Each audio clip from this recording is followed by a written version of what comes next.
Bonjour et bienvenue sur notre cours de recherche d'information numérique et de gestion bibliographique. Vous êtes enseignant, chercheur, étudiant, doctorant.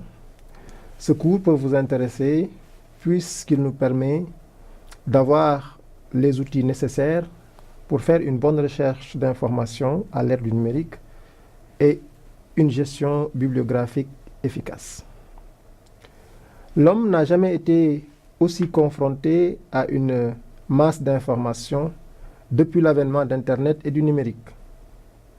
On estime à près de 10 000 le nombre d'informations qui nous est soumis tous les jours.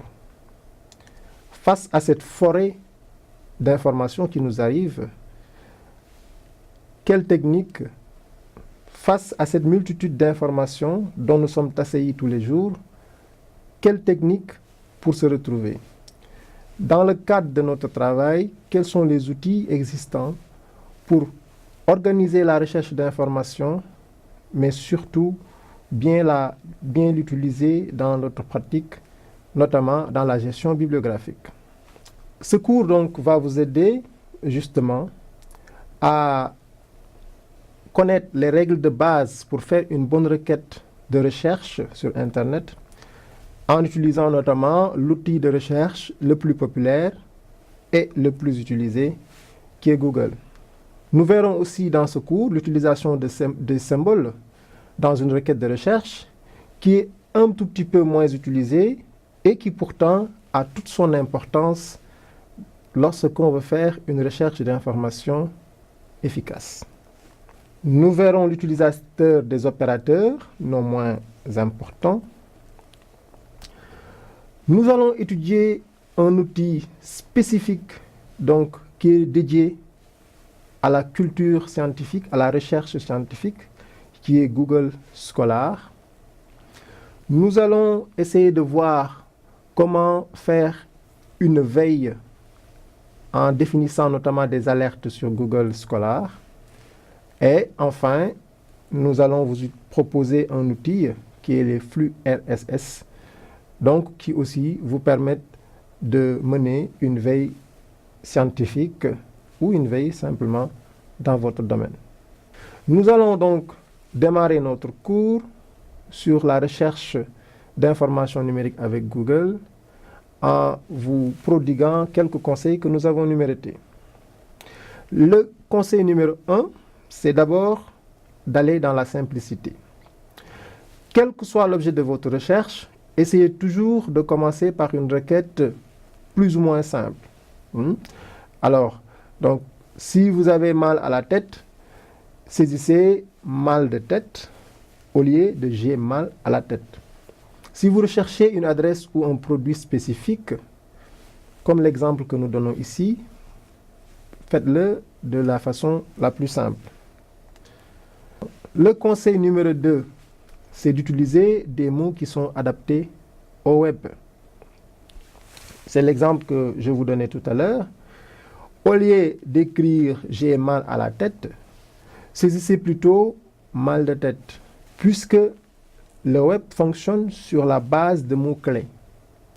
Donc, au lieu d'utiliser des phrases du langage commun, ayez plutôt tendance à utiliser des mots-clés qui sont plus adaptés au web.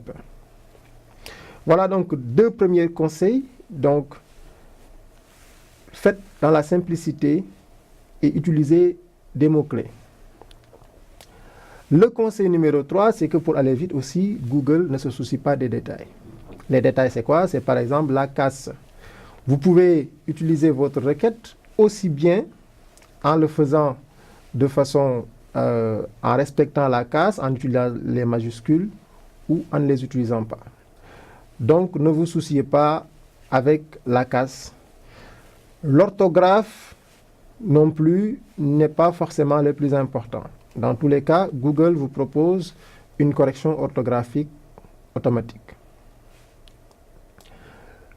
Conseil numéro 4, c'est qu'il y a un certain nombre de termes de recherche qui ont été tellement utilisés que Google en donne des réponses automatiques. C'est le cas, par exemple, de la météo. Lorsque, par exemple, vous programmez un voyage sur Dakar et que vous avez besoin de connaître la météo qu'il fera à Dakar, vous n'avez pas besoin de rechercher quelle sera la température à Dakar et vous donner les dates. Mettez les mots-clés, mettez météo, Dakar, et vous avez votre résultat qui est sorti par Google. Beaucoup ne le savent pas, mais l'outil de recherche de Google est aussi un dictionnaire. Si vous voulez connaître la définition d'un mot, vous pouvez l'obtenir directement sur l'outil de recherche en mettant définition suivi du mot. Ça marche aussi pour la version anglaise en mettant define. Google permet aussi de faire des équations mathématiques. Par exemple, lorsque vous saisissez 3 multiplié par 9123, Google sait que vous faites une opération mathématique et il vous donnera automatiquement le résultat. Il peut aussi vous fournir une calculatrice avec des équations graphiques, etc. Si vous êtes amateur de sport, Google peut vous donner le calendrier des matchs du week-end, les résultats de tel ou de tel championnat, le résultat de tel ou de tel autre match qui s'est déroulé hier ou avant-hier. Google permet aussi de faire des recherches sur des personnes célèbres, des personnages historiques, des lieux visités, un film culte ou pas, des chansons et des informations clés. Voilà donc les 4 premiers conseils qui sont d'ordre général et qui peuvent intéresser plus ou moins monsieur tout le monde. Nous allons maintenant aborder une partie un peu plus approfondie de notre cours, qui est l'utilisation des symboles. De façon générale, Google ignore les ponctuations de même que les caractères spéciaux. Sauf ceci. Les caractères spéciaux qui ne sont pas ignorés par Google, c'est le signe plus, c'est le signe arrobase, c'est le signe et, c'est le signe pourcentage, c'est le signe du dollar, c'est le signe dièse, et le tiré du 8, le tiré du 6 et le tiré du 8. Nous allons vous expliquer pour chaque symbole quelle interprétation en fait Google et pourquoi vous devez l'utiliser ou dans quel cas son utilisation est pertinente. Le premier signe, c'est le signe moins. Le signe moins est un signe extrêmement important puisque il nous arrive souvent d'utiliser des synonymes dans une requête. L'exemple que nous vous donnons ici, c'est l'exemple du jaguar. Vous savez que le jaguar peut être un animal dans la brousse ou alors une marque de véhicule. Il peut y arriver que vous faites une requête sur le jaguar, mais que vous êtes plutôt intéressé par l'animal et non pas le véhicule. Dans ce cas, vous pouvez, en utilisant le signe moins, demander à Google de vous donner tous les résultats sur le jaguar animaux, mais sans le mot voiture ou véhicule.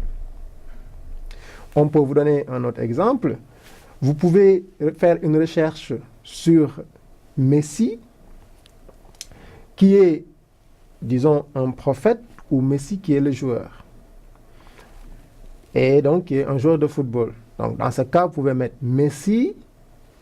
Si vous êtes intéressé que par le joueur, vous mettez Messi et vous excluez tous les noms ou bien tous les textes relatifs au prophète, à la prophétie, au Messie. Deuxième signe non moins important, c'est le signe guillemet. Le signe guillemet nous permet de faire une recherche sur une expression exacte. Ça veut dire que nous allons dire à Google, nous ne voulons pas que tu fasses une recherche ou bien une requête sur les mots-clés de la phrase, mais nous cherchons la phrase telle qu'elle, la phrase de façon exacte.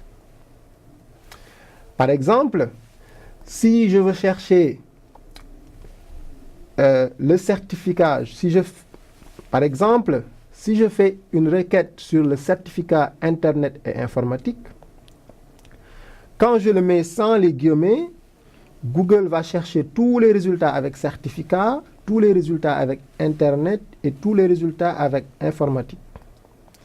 Par contre, lorsque les guillemets sont mis, Google va chercher les textes incluant dans cet ordre certificat, Internet et informatique. Cela est très important et les gens l'utilisent notamment dans la recherche de plagiat. Donc, si vous voulez chercher un extrait d'un texte qu'un de vos étudiants vous a soumis, par exemple si vous êtes enseignant, vous pouvez copier une partie du texte, le mettre entre guillemets, et Google va chercher sur toute sa base s'il y a un texte formulé et écrit exactement de la même façon. Le troisième symbole est le symbole plus. Alors ce symbole nous permet notamment de faire des requêtes sur les pages Google+, qui est un réseau social de Google, mais qui n'a pas eu l'influence escomptée. Mais il peut aussi nous faire des requêtes sur notamment les groupes sanguins, etc.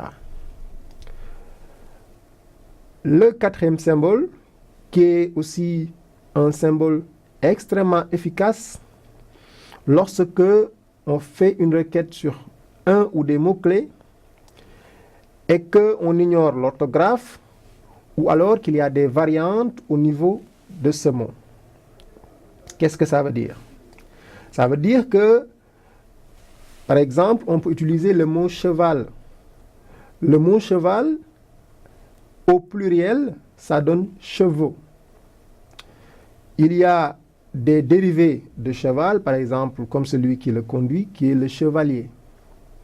Il peut arriver qu'on fasse une requête et que dans cette requête, on voudrait que toutes les variantes du mot cheval, donc ça veut dire cheval, chevaux, chevalier, et tous les dérivés de ce mot nous intéressent. Dans ce cas, on va écrire cheval et on va utiliser le symbole astérix. Et en ce moment, on dit à Google, tout ce qui suit et qui démarre par cheval nous intéresse.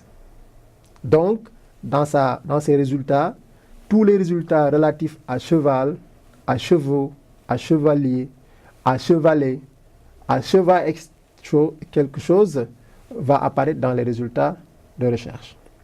Vous comprenez bien que lorsque vous êtes sur un thème, par exemple comme l'humanité, et que vous êtes intéressé par humanité, humanisme, humain, toutes ces variantes, que ce signe soit d'une extrême importance. Voilà donc quelques symboles qui sont les plus utilisés et qui peuvent vous permettre d'affiner de façon très efficace vos requêtes de recherche sur le moteur de Google. Le conseil numéro 6 est relatif à l'utilisation des opérateurs. Alors, comme les symboles, les opérateurs permettent aussi de faire des requêtes particulières sur le moteur de Google. Le premier opérateur qu'on va voir, c'est l'opérateur site. Alors, l'opérateur site nous permet de faire une requête, mais sur un site spécifique. Ça veut dire qu'on va demander à Google de rechercher des informations, mais uniquement sur un site indiqué.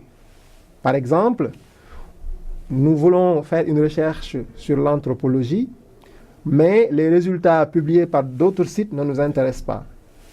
Nous ne voulons des résultats relatifs qu'au site esp.sn. Dans ce cas, on va mettre anthropologie On va utiliser l'opérateur site suivi de 2 points et on met le nom du site. Dans ce cas, Google ne va nous donner des résultats qui ne sont contenus que dans ce site-là.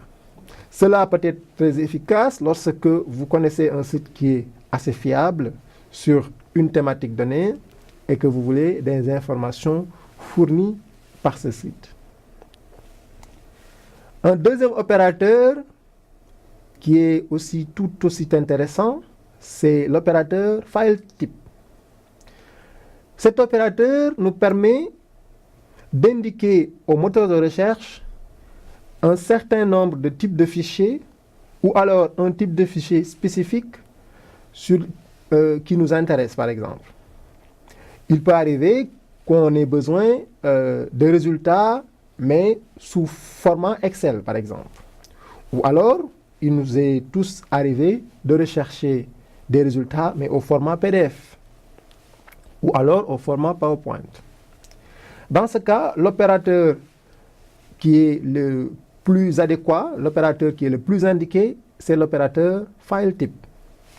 Cet opérateur nous permet d'afficher des résultats, mais sous un format indiqué. Par exemple, lorsque nous voulons faire une recherche sur le numérique éducatif, mais nous sommes intéressés que par des PowerPoint. Dans ce cas, nous allons dire numérique éducatif, c'est notre thématique de recherche. On va utiliser l'opérateur FileType suivi de 2 points et de l'extension du fichier. Si c'est un Word, c'est souvent .doc.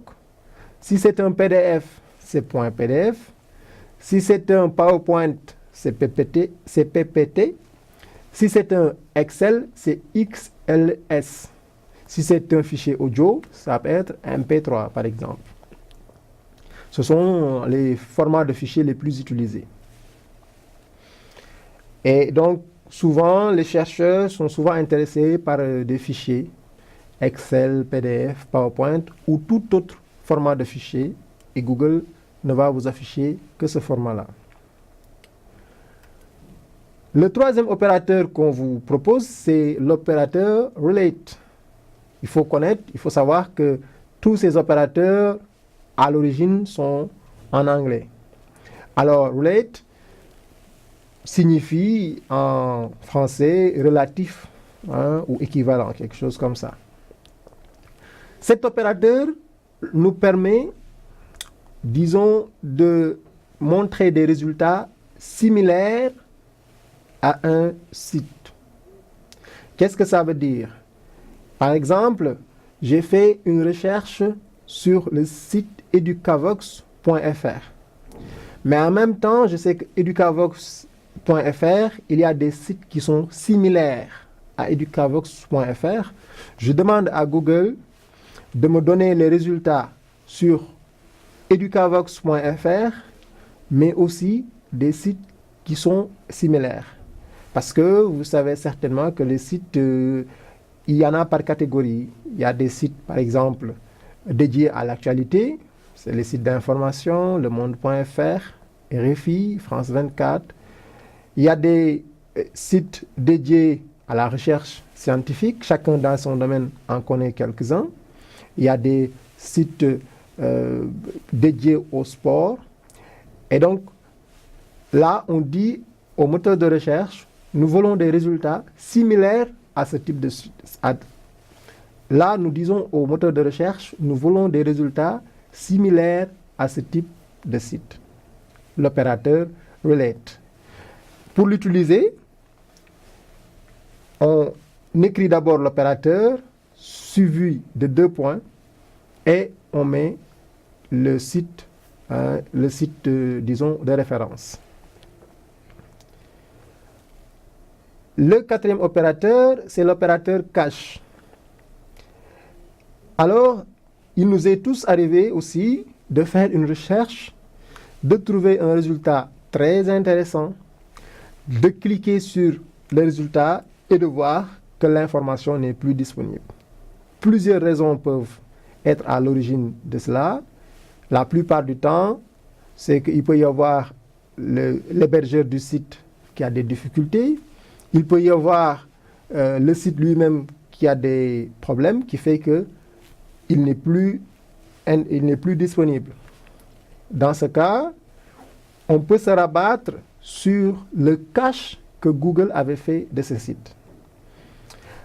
Parce que le moteur de recherche Google photographie tous les sites Internet qui sont indexés par Google. Et donc, la photographie du site, c'est cela qu'on appelle cache. Et donc, si on est confronté à une situation pareille, Google va nous indiquer que le site n'est plus disponible, mais va nous afficher la photographie qu'il avait fait du site. Et donc, on peut avoir accès à un certain nombre d'informations. Souvent les images ne sont pas affichées, mais si c'est des textes, les textes sont disponibles et on peut avoir l'information alors que le site est indisponible. Voilà donc sommairement un certain nombre d'outils qui peuvent vous permettre d'effectuer des requêtes de recherche et d'avoir des résultats pertinents, affinés et concluants.